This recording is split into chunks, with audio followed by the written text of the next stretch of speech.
हमारे घर का ये 4 रूम का मकान जो बना हुआ है, इसमें बीच में 4 फीट पैसेज छोड़े हैं। इस पैसेज में जो है दीवार खींचने का विरोध कर रहे हैं, तो एकदम मार के तुला हुआ है। इसका कोई हम पंचायत बुलाए, पंचायत में कोई इसका रिस्पांस नहीं लिया गया। स्थानीय प्रशासन को भी दिए, कोई नहीं इसका रिस्पांस लेते हुए हम आगे के कानूनी प्रोसेस में डाल दिए। जो कि खनन विभाग मधुबनी को जो दिए हैं, जो गौशाला गोवर्धन का जो ज़मीन था उसमें करीब 6 फीट मिट्टी खोद लिया गया है, उसका कोई अभी तक एक्शन नहीं लिया गया है खनन विभाग के द्वारा और स्थानीय प्रशासन के द्वारा। यानी कि जितने भी आप बात बोले इस ऑन कैमरा में, सभी का मतलब साक्ष्य आपके पास है जो आवेदन दिए हैं? जी जी, हमारे पास पूरा ऑल पेपर है। अनुसूचित जनजाति वो भी थाना है SC ST का, उसमें भी हम आवेदन दे चुके हैं। उसका भी अभी देखते हैं तत्काल में क्या निर्णय लिया जा रहा है। अभी कोई मैसेज नहीं हमको मिला। अच्छा, है। आपका माता पिता दोनों अभी हैं ही? जी हाँ, दोनों आदमी तो हैं। क्या आप मतलब माता पिता के लिए तो हर बेटा एक समान होता है, चाहे 2 हो बेटा 4 हो बेटा, आखिर आपके साथ क्यों ऐसा हो रहा है? जो कि हम यहाँ घर पे नहीं रहते हैं, अपने बाल बच्चे के साथ घर से किराया पे, थोड़ा बच्चे सब छोटा है, उसको पढ़ाने लिखाने के लिए घर छोड़ के दूरी रहते हैं घर से। कहीं आप मतलब नज़रअंदाज तो नहीं किया अपने माता पिता को देखभाल में, या मतलब कभी जो होता है एक बेटा अगर माता पिता को देखभाल अच्छी ढंग से करते हैं तो माता पिता तो ऐसे करेंगे नहीं? यहाँ का समाज का नज़र में है, जो समाज निर्णय करेगा और स्थानीय प्रशासन के द्वारा जो समक्ष में निर्णय होगा उस निर्णय को हम मान करेंगे। नमस्कार, स्वागत है आप लोगों को मधुबनी मिथिला न्यूज़ चैनल में। अभी हमारी उपस्थिति रुद्रपुर थाना के अंतर्गत पड़ने वाली रखवारी गांव में है और मेरे बगल में जो बैठे हैं इनका आपसी कोई ज़मीनी विवाद है जिसको लेकर के ये जानकारी देंगे। पहले हम इनसे परिचय करवाते हैं। सर, अपना परिचय दीजिए। मेरा सर नमस्कार, मैं रामजी पासवान परिवार से बिलोंग कर रहे हैं। सर, मैं ये जानना चाहूँगा कि किस बात की विवाद आप लोगों के बीच में हुई है?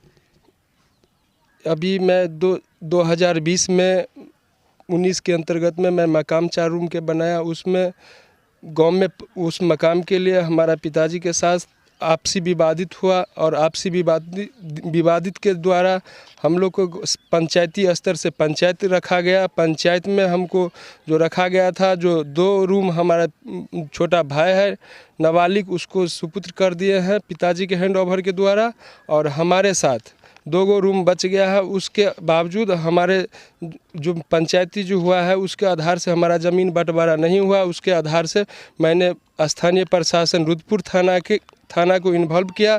उसमें स्थानीय प्रशासन इसका रिस्पांस नहीं लेते हुए जो हमारा 2 भाई था बीच वाला वो और पिताजी दोनों मिलके हमारा घर करने के लिए तैयार किए हुए हैं।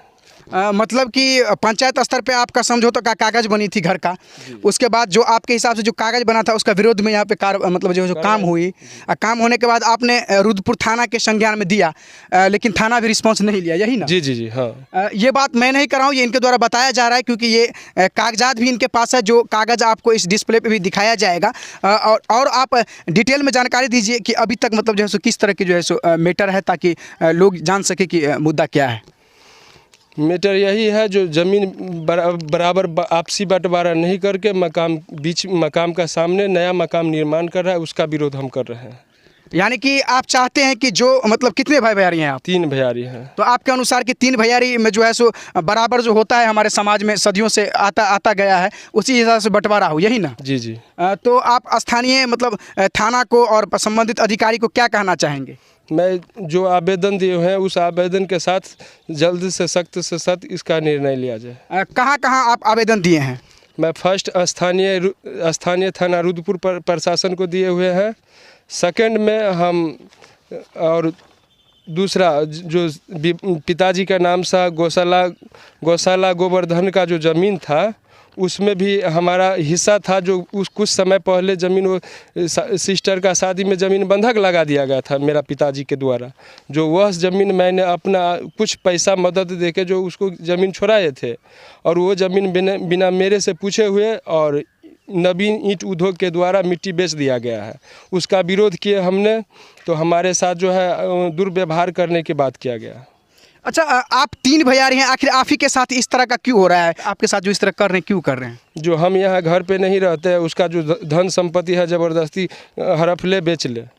अच्छा, मतलब आप घर पे नहीं रहते, कहाँ रहते हैं आप? मधुबनी में हम परिवार के साथ बाल बच्चे के साथ वहाँ रहते हैं किराया पे। इस बीच में आप पुनः जो है समाज के बीच इस बातों को रखें कि मेरे साथ इस तरह की अन्याय हो रही है। समाज को बीच रखे, समाज पेपर बना दिया गया है, उस पेपर के अनुसार कोई काम नहीं हुआ है।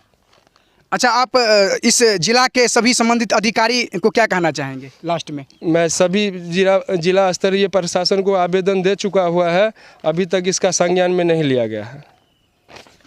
इसी तरह का न्यूज़ देखने के लिए बने रहे मधुबनी मिथिला न्यूज़ चैनल पे।